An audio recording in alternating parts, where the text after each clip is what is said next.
there will be spoilers for several movies due to the nature of my experience. The first instance I remember is on the day I watched Scream in '96. I was driving home from work and passed a billboard on the highway, just a plain white background with bold black lettering, Billy and Stu are the killers. At the time I was confused, but it didn't take long to connect it once I sat down in the theater with my then girlfriend. A billboard ruined that for me, I said to her as we left.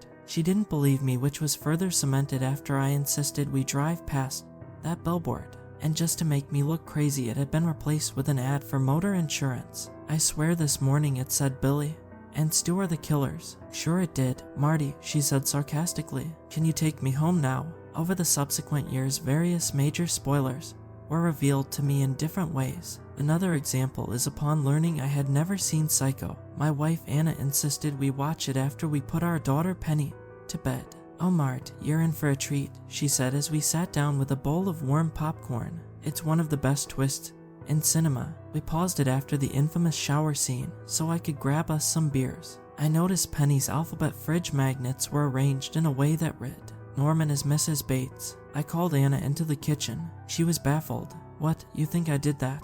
Well, I doubt it was Penny, I snapped. She gave me daggers. I don't know what you want me to say, Marty. It was then that we had a little conversation about my strange history with spoilers. One time I was preparing dinner, just chopping veg or something, and it was the request hour on the radio. The DJ was like, this one goes out to Marty in Seattle. Shutter Island hits theaters this weekend. And Leonardo DiCaprio's US Marshall actually turns out to be an inmate in the asylum. I couldn't believe what I was hearing, but he was right. Anna didn't believe me. She went to bed, and I ended up watching the rest of Psycho on my own, with the inevitable Norman divided by Mrs. Bates reveal already spoiled. I love movies, but when every little detail is spoiled for you, it kinda puts you off.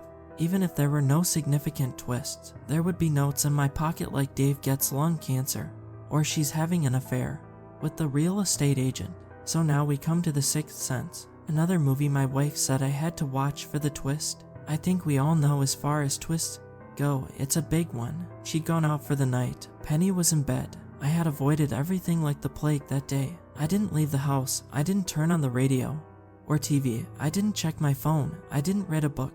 You get it. I was bored, but there were no spoilers. I put the DVD in the drive and started the movie. I had snacks and beer at the ready. I didn't need to leave the couch. If I needed to use the bathroom, I'd hold it. So I'm sitting there in the dark, slightly on edge. Cole has his little I see dead people scene, and I get a little shiver. It's good. That kid was a great actor. Then I heard a voice from behind me. Bruce Willis is a ghost. I jumped out of my skin and turned just to see the outline of someone scutter into the hallway. It couldn't have been Penny because this figure was definitely an adult. And that voice, it was spooky, kind of like the Crypt Keeper or something. Who's there? I shouted. Anna, is that you? I wondered if she'd come home to play a prank on me. It took me some time to pluck up the courage to stand up, switching on a table lamp to give more light.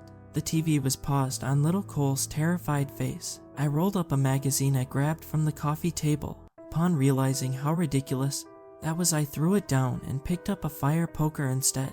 Then I crept out of the living room into the hallway. Anna, this isn't funny. I have a weapon, and if anyone jumps out on me, I'm using it. Do you hear me, Anna? I've got the fire poker in my hands, and I will use it. I'm not Anna, I heard from further down the hall, followed by a disturbing chuckle. I'm the eater of worlds and of children. There was a roughly humanoid outline standing in the kitchen. Screw me, I yelled out, running upstairs to Penny's room. I burst in, but she wasn't there. Her bed was empty, neatly made. Penny, I screamed. I screamed her name over and over. I checked the bathroom. She wasn't there. My legs gave way. I dropped the fire poker and used my cell to call Anna. I see dead people, said Anna with a chuckle when she answered. I could hear music in the background. Anna, Penny's gone. What do you mean? She said. I heard someone in the house. Someone spoiled the movie. They said Bruce Willis is a ghost. Then I went to get Penny, but she's not in her room. Mart, this isn't funny. Anna, please. I'm serious. She's not here, and there's someone in the house. I've gotta go. I'm gonna smash their head in. Mart, wait. I hung up and picked up the fire poker, creeping back downstairs. I could feel my cell vibrating in my pocket, but I ignored it. Where's my daughter? I yelled out. Where's Penny? I could hear something slouching around, like it was made of liquid. There were glistening footprints on the hallway tiles, which I followed to the kitchen. My hands were trembling. Unless you want this fire poker to meet your head, you'll tell me where my daughter is. What's in the box? That weird spooky voice said. His wife's head.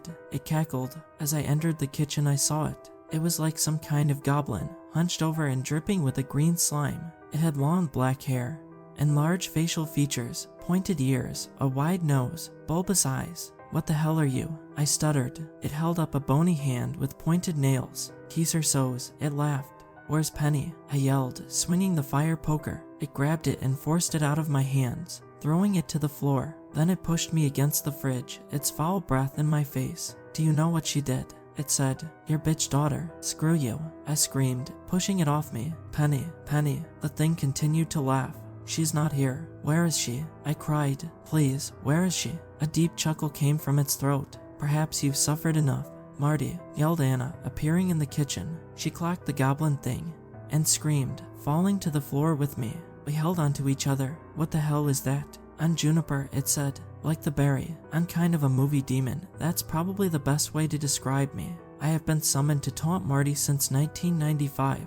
What? Why? How's your old friend Larry these days? It asked. Larry? Jesus, I haven't seen Larry for at least 15 years. I wouldn't know. Do you remember the day you watched Star Wars with him? Well, specifically The Empire Strikes Back. I mean, vaguely. Why? You remember spoiling the big reveal, right? You remember how funny you found it to reveal that Darth Vader was Luke's father. Well, yeah, but it's just what we did when we were young. We were dicks. Well, Larry didn't find it very funny. When he got home that night, he made a wish. He didn't really intend to, but he did regardless, because I was listening. So, what? He wished for every movie I see to be spoiled. Exactly. It was so outrageous that I couldn't help but laugh. I've heard it all now. Okay, so where's my daughter? Oh, this is awkward, it said. I think I'm going to hand this one over to you. It pointed to Anna. Honey, I said. I don't understand. Mart, said Anna, grabbing my hands. She had tears in her eyes. Penny died 3 years ago. She drowned in Pine Lake when we were on vacation. I shook my head. No, that's not true. I saw her this morning. I put her to bed this evening. Spoiler alert, said Juniper. You see what you want to see. Hey, it's just like that movie.